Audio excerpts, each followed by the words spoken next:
AP రాజకీయాల్లో ఫ్లెక్సీలు ప్రకంపనలు రేపుతున్నాయి. పండుగల ఫ్లెక్సీలు ప్రకాశం జిల్లా టీడీపీలో చిచ్చురేపాయి. ప్రకాశం జిల్లా ఎర్రగొండపాలెంలో క్రిస్మస్ సంక్రాంతి శుభాకాంక్షలతో ఫ్లెక్సీలు వెలిశాయి. అభినందనల సంగతేమో గానీ ఫ్లెక్సీ వార్తో ఎర్రగొండపాలెం టీడీపీ అంతర్గత పోరు రోడ్డెక్కింది. టీడీపీ సీనియర్ నేత మన్నె రవీంద్ర వర్గం, నియోజకవర్గ ఇన్ఛార్జ్ గూడూరు ఎరిక్షన్ బాబు వర్గం ఎర్రగొండపాలెంలో పోటాపోటీగా ఫ్లెక్సీలు ఏర్పాటు చేశారు. కటౌట్ ఎలా ఉన్నా ఫ్లెక్సీ వెనుక అసలు కంటెంట్ ఏంటో నినాదాలతో మార్మోగింది.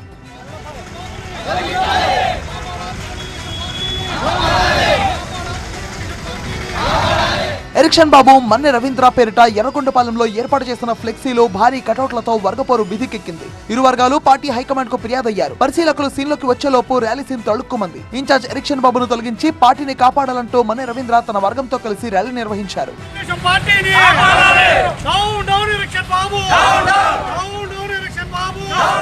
అలా ఇద్దరు ముఖ్య నేతల మధ్య ఫ్లెక్సీ వార్ రోడ్డుకెక్కడంతో ఎమ్మెల్సీ భూమిరెడ్డి రాంగోపాల్ రెడ్డి రంగంలోకి దిగారు. మన్నె రవీంద్ర వర్గం ఎరిక్షన్ బాబు వర్గాలను సమావేశపరిచి సయోధ్యకు ప్రయత్నించారు.